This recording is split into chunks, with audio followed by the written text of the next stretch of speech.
without further ado, we'd like to welcome our Honourable Prime Minister.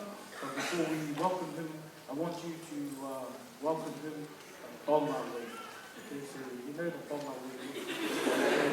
You know what the media saw at the airport that day, the seal flag. I want those voices just to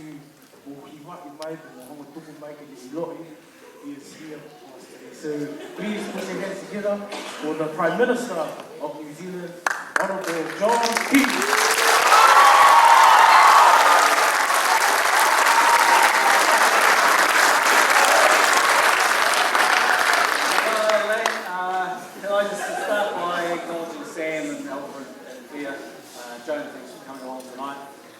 So this has been a lot of fun. I might come back every week actually. I learned a lot about Tongans today, and most of it's been from Edmund. I learned Tongans are beautiful. I learned Tongans can sing, and I learned don't go anywhere near a boat with Edmund or you'll be the first one overboard. And I'm not going anywhere near a lion's den with him anyway. So let me. I thought I'd just tell you a bit about my story, if you like. And we can come to politics later if you want. So, this is a story. Basically, I was born in Auckland. My father was English and my mother was from Austria. And my mother had a really interesting history. She was Jewish. And in 1938, when the Nazis invaded Austria, my mother had an aunt that was living in the UK, so she was living in England. And so her aunt paid a British soldier to marry her. So it was like an arranged marriage. So he paid her to marry her. And under the family unification rules, like we have in New Zealand, that meant actually that my aunt could get people into her relatives into the UK. And so she got my mother and her brother into the UK. And the rest of her family went off to the concentration camps and didn't make it. But my mother got to the UK, and so she was about 16, I think, at the time. So she went into England when they were going into the World War. She couldn't speak a word of English. She didn't have any family other than her aunt, and the rest of her family had gone off to the concentration camps. So after the war, Mum met Dad, and they came out to New Zealand. And anyway, that was Dad's second marriage, my mother's first marriage, but Dad's second marriage. And I've got two older sisters. The one's quite a bit older than me. She's 65, and that's pretty old. And my other sister's 56, and I'm 53. So anyway, when I was about 6, Dad dropped down dead one day. And so my mother and father had these restaurant businesses in Auckland. So Mum went off to the accountant and said, look, I don't know much about these things. My husband ran these businesses. And basically the long and short of it is that he's passed away, and I want you to sort him out. And a couple of weeks later the accountant came back and said, do you want the good news or the bad news? And Mum said, well, take the bad news first. And he said, what's that? And he said, well, the bad news is you're broke. Mum said, well, what's the good news? He said, well, the good news is I'm a pretty good accountant, I can get you out of it. And Mum said, no, that's not really the way I roll. So she, I'm sure she didn't say it quite like that, but it's not. Anyway, so Mum basically sold our house, picked up my two sisters and me, and said, well, I've got no money, better go and start a new life. So she went down to Christchurch. She took us down to Christchurch. And that was why we kind of grew up in the State House in Christchurch.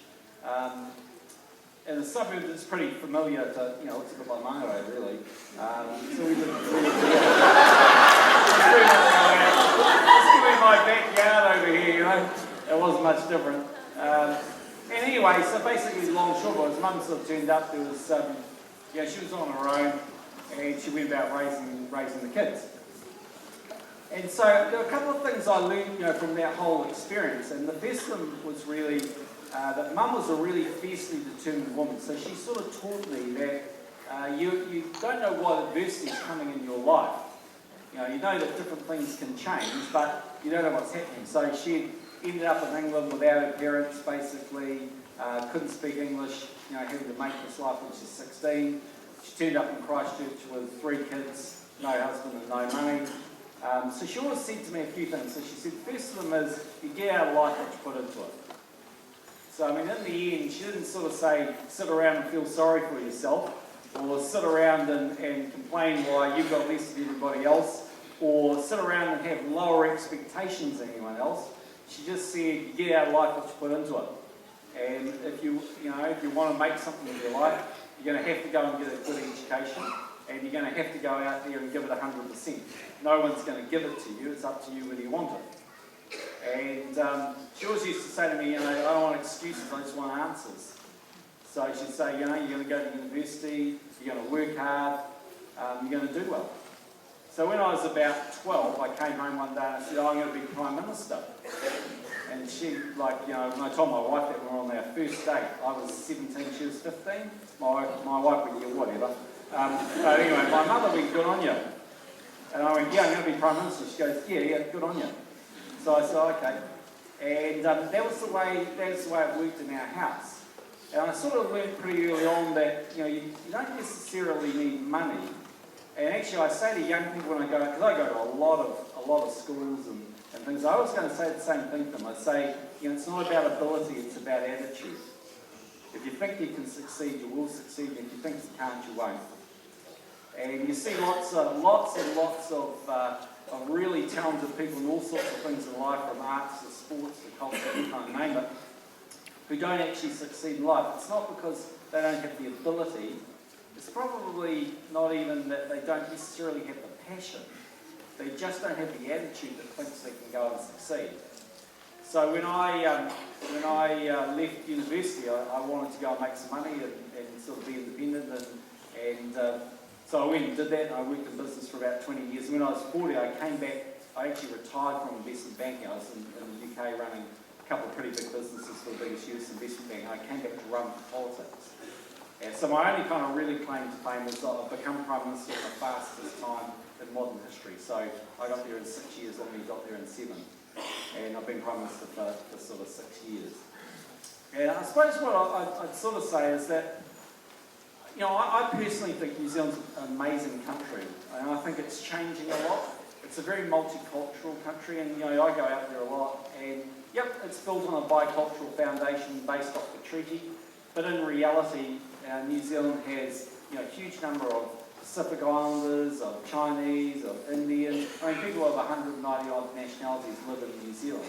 Personally, I think it's a lot more interesting country because of it. And it's becoming wealthier. It's doing better. There's always going to be challenges, and you can't, when you're Prime Minister, magic things away.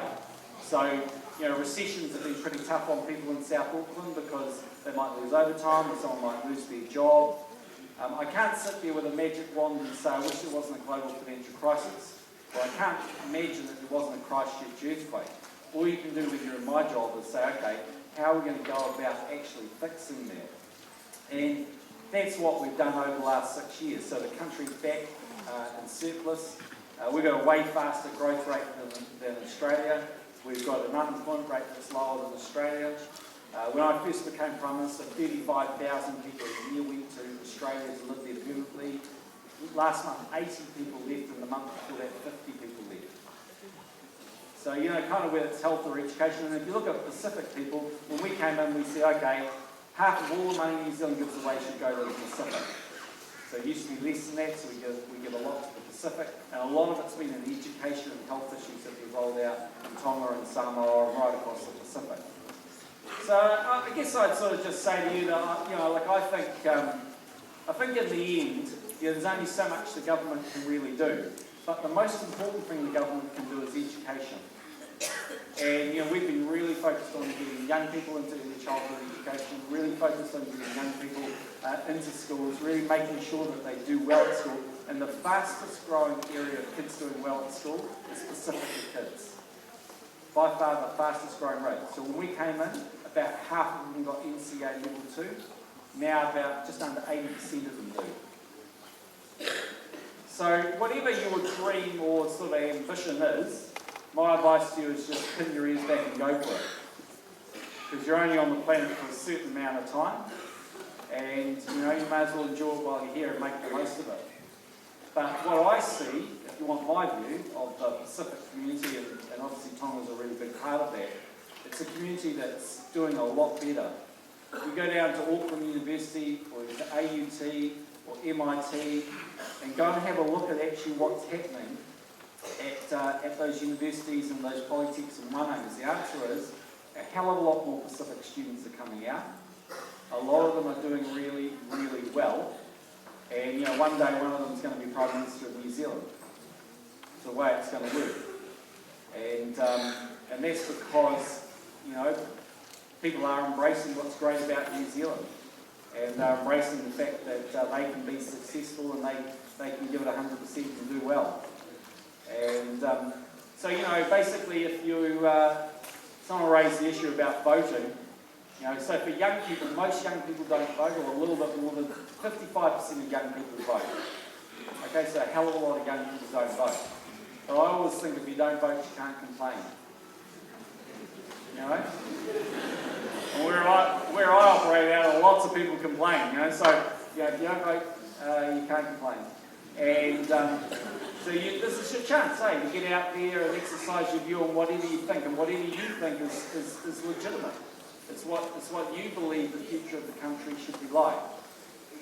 But one thing I will tell you, and this is the one thing I know, and that is, if you look at people who live in very low incomes and in poverty in New Zealand, not all of them, but a hell of a lot of them are on welfare. And if we can move people out of welfare into work, and then we can move them from those jobs to better paid jobs, then one thing that happens in their life is that they get confidence, and they get independence, and they get the freedom to make the decisions that they want. And that's exactly what's happening. Last year alone, 83,000 jobs were created in New Zealand. 1,600 people a week come off welfare into work. So the really, really big challenge for us is to sit there and say, creating that strong economy matters. And I just want to leave you with one reason why that matters, because I think, to be honest, we don't, as politicians, do a very good job explaining that. So in amongst the hurly-burly of last week and all the things that go on, it's probably going to carry on for weeks, so you don't necessarily get the meaningful stuff out of politics. This is one thing that we announced. So if you get cancer in New Zealand, and cancer touches a hell of a lot of people, you get cancer in New Zealand, from the moment you get a referral from your GP through to your specialist to diagnosis to treatment, only 60% of New Zealanders get that within 62 days. Maybe in a really good year, 65%, right? So a third of all New Zealanders who get cancer have to wait longer than 62 days to get their treatment. And that does two things, right? One is that really frightens them. And the second thing it does is it makes it more likely that they might die of that cancer. Because the quicker you get onto it, the quicker you can treat it, the more likely you can survive it. So we said, okay, one of our policies is we're going to make sure that 90% of New Zealanders get that treatment within 62 days. And that costs $41 million. So the reason we get up all the time and we talk about jobs and we talk about the economy is just like a household. If you have more money, then you have the freedom to do the things you want to do and the confidence to know you can pay the bills. And if we don't, then you don't. And I personally think New Zealand's capable of doing a hell of a lot. So just to the young Pacific people in the room, just follow the advice of my mother. Don't worry about excuses or looking for reasons why you can't do something. Ask yourself what you can do. Ask yourself whether you're giving it 100% and set really high goals. There's nothing wrong with making mistakes, and there's actually nothing wrong with not getting there. There's something terribly wrong with not trying. Because if you don't try, you're going to lead a life that in the end is never going to fulfill you. And I, for one, would much rather hit the goal of being Prime Minister and not making it than never having that goal. And you can make it if you want to, but you've got to back yourself and you've got to believe in yourself. Thanks very much.